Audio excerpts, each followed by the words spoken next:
ഒരുപാട് വാഗമണ്ണിൽ എന്നെ കറക്കിയൊരു സ്ഥലമാണ് നമ്മൾ കാണാൻ പോകുന്നത്. ശരിക്കും പറഞ്ഞു കഴിഞ്ഞാൽ വാഗമൺ ഒരു 2-3 തവണ ചുറ്റിനും വണ്ടി ഓടിച്ചിട്ടുണ്ട്.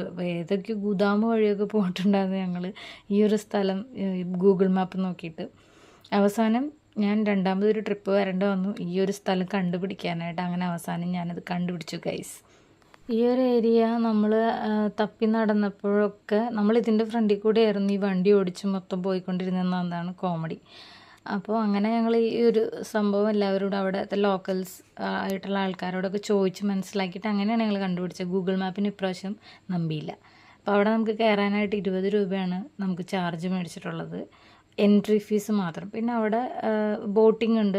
ഈ ഒരു ഏരിയ നിങ്ങൾക്ക് കണ്ടപ്പോൾ തന്നെ മനസ്സിലാണ്, കുറേ ഫിലിമിലൊക്കെ കാണുന്ന ഒരു ഏരിയയാണ് ഈ കാണുന്നത്. അപ്പോൾ ഈ ഒരു ലേക്കിലേക്ക് ഉള്ള ബോട്ടിങ്ങും പ്ലസ് ആ കാണുന്ന ആ ഒരു വീട്, ആ തോട്ടം, ആ ഭാഗത്തേക്കുള്ള എൻട്രി അടക്കം ഒരു 200 റുപ്പീസാണ് നമ്മുടെ ഇന്ന് അവർ മേടിച്ചത്. ബോട്ട് റൈഡ് നല്ല രസമുണ്ടായിരുന്നു. നമ്മൾ ആ ചാലിൽ കൂടെ കുറച്ച് റൗണ്ട് ചുറ്റിച്ചിട്ട് തിരിച്ച് അവിടേക്ക് കൊണ്ടെത്തിക്കുന്നതാണ്.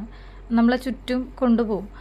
ഇത് ആക്ച്വലി അവർ ഒരു പാടായിരുന്നു എന്നാണ് ആ തുഴയുന്ന അങ്കിള് പറഞ്ഞത്. ബോട്ടിങ്ങിൽ തുഴഞ്ഞപ്പോൾ ഗൗരിയൊക്കെ ഒരു ഇത് നോക്കിയായിരുന്നു കേട്ടോ തുഴയാനായിട്ട്. ആൾക്ക് ഭയങ്കര ഇഷ്ടപ്പെട്ടു. തുഴച്ചിലിന് കൂടെ ചെയ്യാനൊക്കെ ആയിട്ട് ഭയങ്കര ഇൻട്രസ്റ്റഡ് ആയിരുന്നു. ഞാനൊരു കൈ നോക്കിയായിരുന്നു. പിന്നെ നമ്മൾ കണ്ട ഒരു ഇതാണ്, അവിടെ ഒരു സൈഡ് ഫുള്ള് ഈ താമര നട്ട് വെച്ചിട്ടുണ്ടായിരുന്നു. നല്ല ഭംഗിയുള്ള താമര.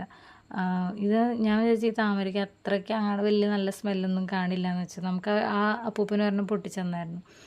അപ്പോൾ അത് മണത്ത് നോക്കിയപ്പോൾ നല്ല മണം ഉണ്ടായിരുന്നു കേട്ടോ. നല്ല സാധാരണ ഈ താമരയ്ക്കൊരു സ്മെല്ലുണ്ട്, ഒരു ചെളിയുടെ ഒരു സ്മെല്ല് തോന്നിയിട്ടുണ്ട് എനിക്ക്, ആമ്പൽ താമര എന്നൊക്കെ. പക്ഷേ ഈ പൂവിന് എന്താ പേര് പറയണത്, ആമ്പൽ എന്നാണോ താമര എന്നാണോ എന്ന് പറയുന്നത് അറിയില്ല. പക്ഷെ നല്ല സ്മെല്ലായിരുന്നു. മൊത്തത്തിലൊരു നല്ലൊരു ഏരിയ ആയിരുന്നു നമുക്ക് കാണാൻ. പിന്നെ കുറേ ആഗ്രഹിച്ച ഒരു പ്ലേസ് ആയിരുന്നു, അവിടെ പോകണം എന്ന്. ഇതിൻ്റെ റീൽസൊക്കെ ഞാൻ ഒരുപാട് കണ്ടിട്ടുണ്ട്. അത് കണ്ടപ്പോൾ തന്നെ വിചാരിച്ചു എനിക്ക് അവിടെ പോകണം. അവിടെ പോയിട്ട് 2-3 വീഡിയോസൊക്കെ എടുക്കാം. അങ്ങനെ അതൊരു സംഭവം നടന്നു എന്നുള്ള ഭയങ്കര സന്തോഷമായി.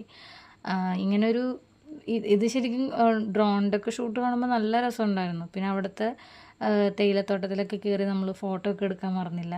കുറേ ഫോട്ടോ ഒക്കെ എടുത്തു. പക്ഷേ കയറുന്ന അത്രയ്ക്ക് എളുപ്പമല്ല ഇറങ്ങി വരാനായിട്ട്. നല്ല തെന്നലുണ്ടായിരുന്നു.